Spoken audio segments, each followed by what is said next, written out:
Hello guys, स्वागत है आपका कंटेंट मॉन्स्टर्स के एक और एपिसोड में। और आज के इस एपिसोड में हम रिव्यू कर रहे हैं फिल्म कठपुतली का, जो कि हाल ही में रिलीज हुई है डिज्नी प्लस हॉटस्टार पर। सर, सीरियल किलर के साथ पावर नहीं, माइंड गेम खेलना चाहिए। कठपुतली के मुख्य कलाकार हैं अक्षय कुमार, रकुल प्रीत सिंह, चंद्रचूड़ सिंह, सरगुण मेहता, ऋषिता भट्ट और गुरप्रीत घग्गी। कठपुतली जो है एक तमिल फिल्म रत्सासन की रीमेक है। इसे डायरेक्ट किया रंजीत तिवारी ने और इसे प्रोड्यूस किया है जैकी भगनानी ने। ये फिल्म रिलीज हुई है डायरेक्टली ओटीटी पर, थिएटर्स में नहीं आई है। एक तरीके से जिस तरह की ये फिल्म है, सेंस भी बनता है कि इसे डायरेक्टली ओटीटी पे रिलीज किया जाए। इसमें वो स्केल है नहीं एक थिएट्रिकल रिलीज का। और एक और पिक्चर अगर थिएटर में बॉम्ब होती और बाद में उतना ना कमा पाती ओटीटी पर रिलीज होने पर, तो उससे तो बेहतर यही है कि डायरेक्टली ओटीटी पर रिलीज हो। अब फिल्म कैसी है? फिल्म है एक सीरीज ऑफ किलिंग्स के बारे में। नॉर्थ इंडिया के एक छोटे से हिल स्टेशन में अक्षय कुमार वहां पे रोल प्ले कर रहे हैं एक जूनियर पुलिस ऑफिसर का। अब अक्षय कुमार जो है प्राइमरीली एक लेखक बनना चाहते हैं। उन्हें बचपन से ही शौक रहा है सीरियल किलर्स के बारे में पढ़ने का। उनके पिता एक पुलिस इंस्पेक्टर रह चुके हैं, इस वजह से उन्होंने हमेशा इन सीरियल किलर्स के बारे में पढ़ा है, जाना है, उनके दिमाग को समझने की कोशिश की। और उन्होंने एक स्क्रिप्ट लिखी है जिसे वो फिल्म में अडेप्ट करना चाहते हैं, बट उन्हें कोई फिल्म प्रोड्यूसर मिलता ही नहीं। उनकी बहन, जिनका रोल ऋषिता भट्ट प्ले कर रही है, और उनके जीजा का रोल जो चंद्रचूड़ सिंह प्ले कर रहे हैं, वो उन्हें समझाते हैं कि अभी भी उनकी एज निकलने से पहले, वो 36 ईयर्स के बताए गए हैं इस फिल्म में, उन्हें एक मौका है कि वो पुलिस का एग्जाम दे और भर्ती हो जाए, क्योंकि उनके पिता भी एक पुलिस इंस्पेक्टर थे और उनका बेटा होने के नाते उन्हें उस स्पेशल कोटे में दाखिला मिल जाएगा। अपनी सारी कोशिशों के बावजूद जब वो फेल हो जाते हैं अपनी फिल्म की स्क्रिप्ट सेल करने में किसी को, तो वो पुलिस की ट्रेनिंग लेते हैं, जूनियर पुलिस इंस्पेक्टर बनते हैं इस हिल स्टेशन में जहाँ पे उनके जीजा जी भी तैनात हैं। एक जूनियर ऑफिसर की तरह पहुंचते हैं और तब से शुरू होता है किस्सा कुछ सीरियल किलिंग्स का। चूंकि अक्षय कुमार सीरियल किलर्स के बारे में इतना पढ़ चुके हैं, इतनी स्क्रिप्टिंग कर चुके हैं उनके बारे में, तो उन्हें लगता है वो अपने सीनियर्स की मदद कर सकते हैं केस सॉल्व करने में। जो कि वो इनिशियली जब करते हैं तो उनके सीनियर्स उन पर हंसते हैं, उनका मजाक उड़ाते हैं, but over a period of time जिस तरह से किलिंग्स बढ़ती जाती है, उन्हें रियलाइज़ होने लगता है कि ये आदमी वाकई सीरियल किलर्स की मेंटालिटी समझता है। वो जानता है कि सीरियल किलर्स किस तरह से बिहेव करते हैं और किस तरह से वो गलतियां कर सकते हैं। Also as the spate of serial killings continue और अक्षय कुमार के डोर स्टेप तक आ जाती है, उनकी भांजी भी अगवा हो जाती है, तब सर्कमस्टेंसेस एक सीरियस टर्न लेती है और किस तरह से अक्षय कुमार इस केस में इन्वॉल्व होते जाते हैं, किस तरह से अपने सीनियर्स का भरोसा जीतते हैं और किस तरह से फाइनली इस केस को सॉल्व करते हैं। That broadly forms the crux of the rest of the story. अगर मुझे कोई कहता कि ये फिल्म 3 साल पहले आती, लॉकडाउन की जस्ट पहले, तब तो ये रीजनेबली वेल एक्सेप्टेड हो सकती थी ऑडियंस द्वारा। एक main stream actor, स्पेट of killings, who done it, Akshay Kumar ने भी डिसेंट काम किया है, very sober subdued performance, over the top नहीं है, बिल्कुल जैसा कि फिल्म डिमांड करती थी, तो ये फिल्म शायद अप्रिशिएट भी होती और चल भी जाती।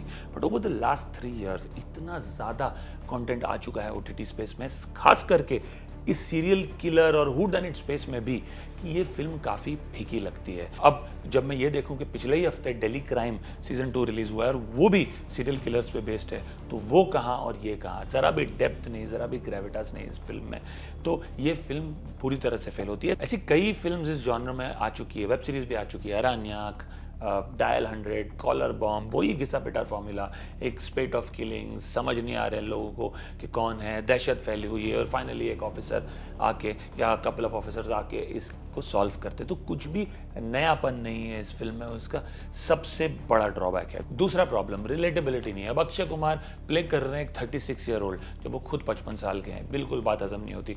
उनकी बहन का रोल, जो कि उनकी बड़ी बहन का रोल प्ले कर रही है ऋषिता भट्ट, जो खुद 41 की है, और अक्षय कुमार एक 36 ईयर ओल्ड प्ले कर रहे हैं उनके छोटे भाई के रोल में। अजीब सी बात है। रकुल प्रीत एक सीन में अक्षय कुमार को कहती है कि आप बहुत यंग लगते हैं टू बी अ फादर, ऐसा लगता नहीं है कि आप फादर हो सकते हैं। अगेन हास्यास्पद बात है।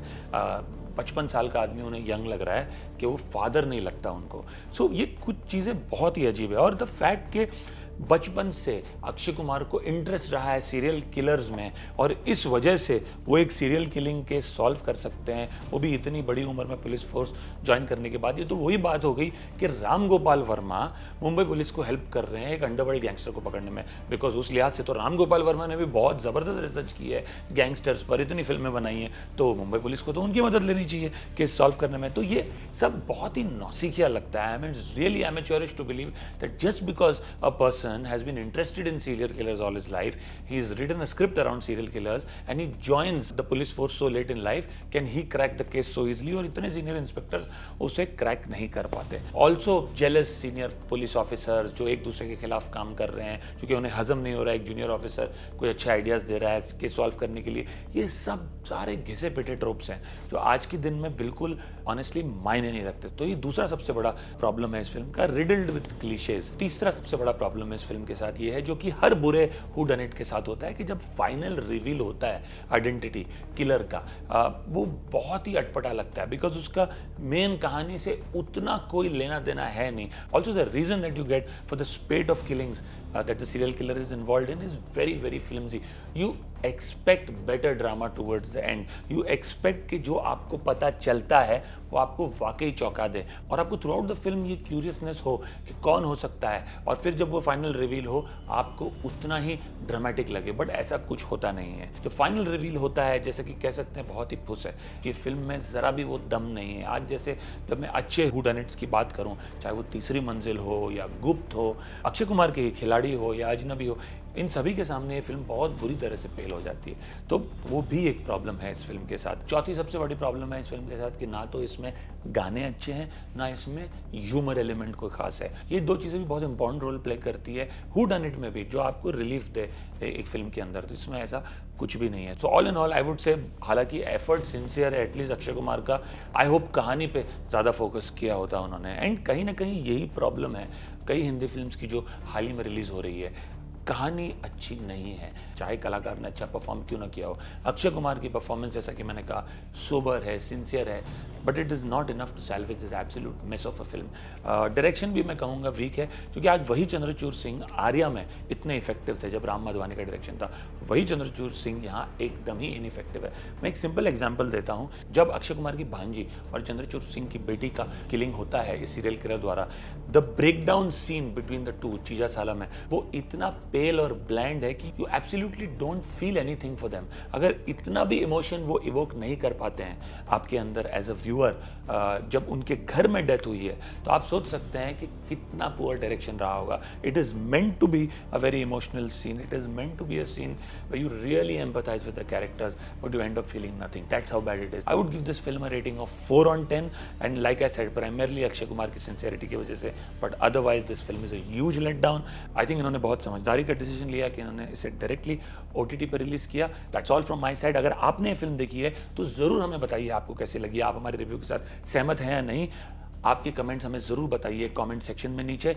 ऐसे कई सारे रिव्यूज़ के साथ हम आते रहेंगे. अगर आपको हमारा रिव्यू पसंद आया हो तो ज़रूर हमारे वीडियो को लाइक कीजिए और शेयर कीजिए और हमारे चैनल को सब्सक्राइब कीजिए. Will see you soon. Thank you.